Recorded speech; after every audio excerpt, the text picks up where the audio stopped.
త్వరలోనే India jackpot కొట్టబోతుంది. ఇప్పుడున్న ప్రజెంట్ ఎకానమీ $3.7 ట్రిలియన్, $20 ట్రిలియన్ అయ్యే జాక్పాట్ ఇది. ఈ మాటలు నేను కాదు, మన కేంద్ర మంత్రి, పెట్రోలియం శాఖ కేంద్ర మంత్రి హర్దీప్ సింగ్ పూరి గారు చెప్పిన మాటలే మీ అందరికీ నేను రిపీట్ చేస్తున్నాను.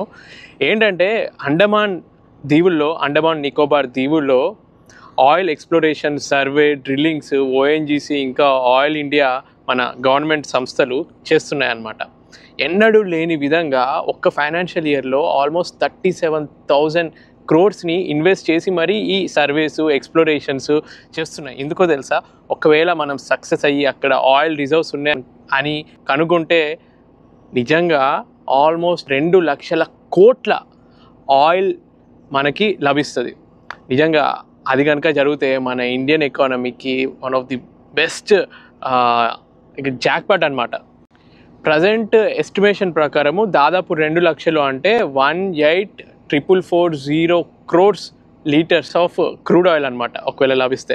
నిజంగా అండమాన్ అండ్ నికోబార్ దీవుల్లో ఈ ఆయిల్ ఇంకా న్యాచురల్ గ్యాస్ కోసం ఏదైతే మనం అన్వేషిస్తున్నామో ఇటువంటిదే గుయానా, సౌత్ అమెరికాకి సంబంధించిన ఒక దేశం, సెస్ కార్పొరేషన్ అండ్ చైనాకి సంబంధించిన CNOOC అనే కంపెనీలు ఇట్లనే సర్వే చేసి 44 వెల్స్ బావిల్ని తవ్వితే వాళ్ళకి అక్కడ ఆయిల్ రిజర్వ్స్ ఉన్నట్టు తెలిసింది. ఆల్మోస్ట్ 11.6 బ్యారెల్స్ ఆఫ్ ఆయిల్ వాళ్ళకి ఉన్నట్టు తెలిసింది. ఇప్పుడు అది ప్రపంచంలోనే 17th లార్జెస్ట్ ఆయిల్ రిజర్వ్స్ ఉన్న కంట్రీగా వరల్డ్లో ఉన్న ఎనర్జీ ఎకానమీని కంట్రోల్ చేస్తుంది. వాళ్ళు ఒక్కొక్క బావిని తవ్వడానికి ఆల్మోస్ట్ 850 crores ఖర్చు చేస్తున్నారు. అడ్వాన్స్డ్ టెక్నాలజీ, ఈవెన్ మన ఓఎన్జీసీ మన వాళ్ళు చేస్తున్న దానికి కూడా అంతే ఖర్చు అవుతుంది. 850 crores ఒక్క బావికి. ఆల్మోస్ట్ 541 కొన్ని ఎక్స్ప్లోరేషన్ స్టేజ్లో, కొన్ని డెవలప్మెంట్ స్టేజ్లో ఉన్నాయి. 541 బావిల్ని తవ్వారు అంటే అర్థం చేసుకోండి, ఏదో ఒక లీడ్ ఉంటే కనుక నిజంగా ఉంది అన్న ఆ నమ్మకంతో ఇదంతా తవ్వకాలు చేస్తున్నారు. నిజంగా అది సక్సెస్ అయిందనుకో మన ఇండియా ప్రజెంట్ మార్కెట్లో మనము 3rd లార్జెస్ట్ ఇంపోర్టర్ ఈ క్రూడ్ ఆయిల్ని మనం ఇంపోర్ట్ చేసుకోవడంలో. మన ఇండియాలో ఒక 100 లీటర్ల క్రూడ్ ఆయిల్ ఉందనుకోండి, అందులో 85 లీటర్స్ మనం బయట నుంచి తెచ్చుకుంటున్నాం. అంటే 85% మనము వేరే ఇంటర్నేషనల్ మార్కెట్ నుంచి ఆయిల్ మనం ఇంపోర్ట్ చేసుకుంటున్నాం. ఫస్ట్ ర్యాంక్ వచ్చేసి అలా ఇంపోర్ట్ చేసుకోవడంలో USA, సెకండ్ వచ్చేసి చైనా, థర్డ్ వచ్చేసి మన ఇండియా. సో ఇలా మన ఓన్ ఆయిల్ రిజర్వ్స్ మనకు ఉన్నాయని తెలిస్తే కనుక మనము వేరే దేశాల మీద డిపెండ్ అవ్వాల్సిన అవసరం చాలా వరకు తగ్గుద్ది.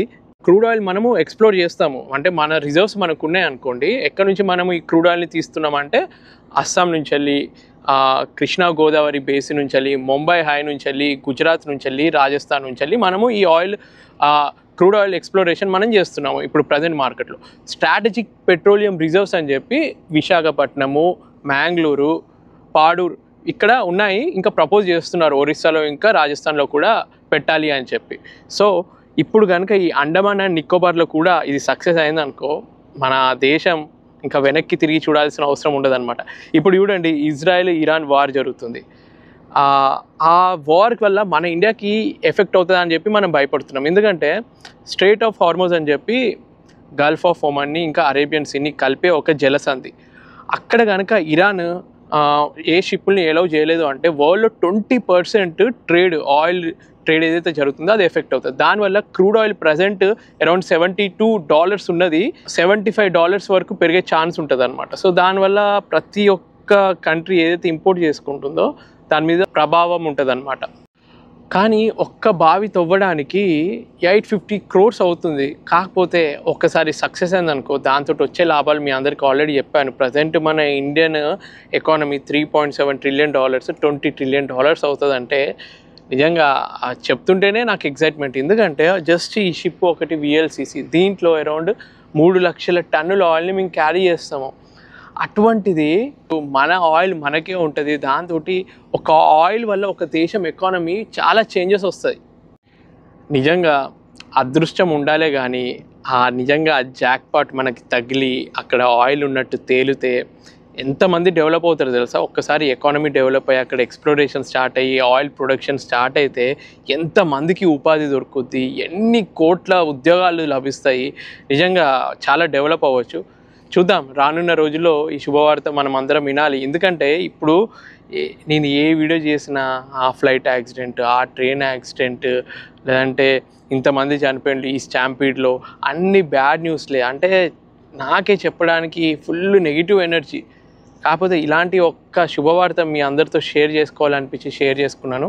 ఇంకా కన్ఫర్మ్ కాలేదు ఆయిల్ రిజర్వ్స్ దొరికినట్టు. పెట్రోలియం మినిస్టర్ అయితే చాలా ఆశాభావం వ్యక్తం చేశాడు. మీరు అర్థం చేసుకోవచ్చు, 37 years నుంచి వెళ్ళి ఓఎన్జీసీ ఎక్స్ప్లోరేషన్స్ చేస్తుంది. డ్రిల్లింగ్స్, సర్వీస్ అది నార్మల్గా చేస్తుంది. కాకపోతే ఈ ఒక్క ఇయర్లో 541 బావిల్ని తవ్వింది అంటే అర్థం చేసుకోండి, ఏదో ఒక లీడ్ ఉంటే కానీ అదంతా ఖర్చు చేయదు.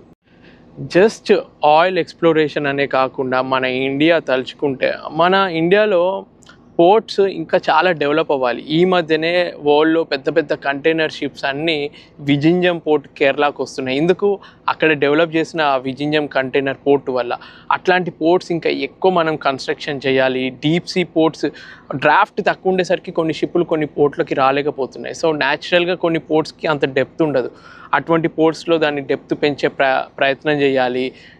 పోర్ట్స్ని డెవలప్ చేయవచ్చు. ఇంకొకటి ఏంటంటే, వరల్డ్లో మనము ఇంత పాపులేటెడ్, ప్రపంచంలోనే ఇంత పెద్ద పాపులేటెడ్ కంట్రీ మనమే, అయినా కానీ షిప్ బిల్డింగ్లో మనము టాప్ 10లో కూడా లేము. అసలు షిప్ బిల్డింగ్ మన దాంట్లో అసలు చాలా తక్కువ కన్స్ట్రక్షన్ అయ్యేది. ఒకవేళ ఈ సెక్టర్లో కనుక మనం కాన్సన్ట్రేట్ చేసి ఇంకా వితిన్ నెక్స్ట్ 10 yearsలో one of the world leading ship building ఇండస్ట్రీగా ఇండియా కనుక నిలబడితే, మన ఓన్ షిప్స్ మనం కన్స్ట్రక్షన్ చేసుకొని మనమే నడుపుకొని ఈ ట్రేడింగ్లో యూస్ చేసుకోవచ్చు. ఇప్పుడు 95% మనం ఏదైతే ట్రేడింగ్ చేస్తున్నామో, container ships, oil tankers, bulk carriers, ఇవన్నీ ఫారెన్ నుంచి వెళ్ళి మనము వాళ్ళ దగ్గర ఫ్రైట్కి ఇచ్చి వాళ్ళ దగ్గర రెంట్కి తీసుకున్నట్టు, యాక్చువల్గా రెంట్కి తీసుకొని మనము ఇవన్నీ ట్రేడింగ్ చేస్తున్నాం. అదే మన ఓన్ షిప్లు మనకుంటే నిజంగా అద్భుతంగా ఉంటుంది కదా ఆలోచన. షిప్పింగ్ కార్పొరేషన్ ఆఫ్ ఇండియా లాంటి ఒక గవర్నమెంట్ కంపెనీ తోటి మన ఇండియన్ గవర్నమెంట్ ఇంకా ఎక్కువ ఇన్వెస్ట్మెంట్లు చేసి ఎక్కువ షిప్పులు వాళ్ళకి ఇచ్చి డెవలప్ చేస్తే నిజంగా ఎన్నో మంచి మంచి ఆలోచనలు గవర్నమెంట్ చేయాలి. ఎందుకంటే ఎంతసేపు ట్రాజడీస్ గురించి కాకుండా డెవలప్మెంట్ గురించి మనం ఎక్కువ ఆలోచించామనుకో, నిజంగా ఫ్యూచర్ మొత్తం ప్రశాంతంగా ఉండొచ్చు. మన ఇండియా డెవలప్ అవుతుంది. ఇప్పుడు దీనికి ఇంత ఇంపార్టెన్స్ ఎందుకు వచ్చింది అంటే, ఒకవేళ strait of Hormuz, Israel Iran war వల్ల ఒకవేళ ఆగిపోతే, ఆయిల్ ట్రేడింగ్ కనుక ఆగిపోతే కనుక మన ఇండియాకి 3 monthsకి సరిపడా రిజర్వ్స్ అయితే ఉన్నాయి, అంటే క్రూడ్ ఆయిల్కి సంబంధించినవి. ఒకవేళ 3 months తర్వాత ఏమన్నా ప్రాబ్లం అయితే అవుతుంది, కానీ మన ఓన్ ఇట్లాంటి ఎక్స్ప్లోరేషన్స్ చేసి మనం కనుక ఓన్గా కనిపెడితే నిజంగా బాగుంటుంది. హోప్ఫుల్లీ ఇలాంటి ఎన్నో ఇంట్రెస్టింగ్ వీడియోస్ మీ అందరితో షేర్ చేసుకుంటాను. తప్పకుండా మా ఛానల్ని సబ్స్క్రైబ్ చేసుకోండి. మీకు ఇంకా ఫర్దర్గా ఏమన్నా డౌట్స్ ఉన్నా కానీ కామెంట్ బాక్స్లో మెన్షన్ చేయండి. ఏదైనా హెల్తీ డిస్కషన్ ఉంటే నేను ఇంకా మళ్ళీ నెక్స్ట్ వీడియోస్లో మీ అన్ని కామెంట్స్కి రిప్లై ఇస్తూ ఉంటాను.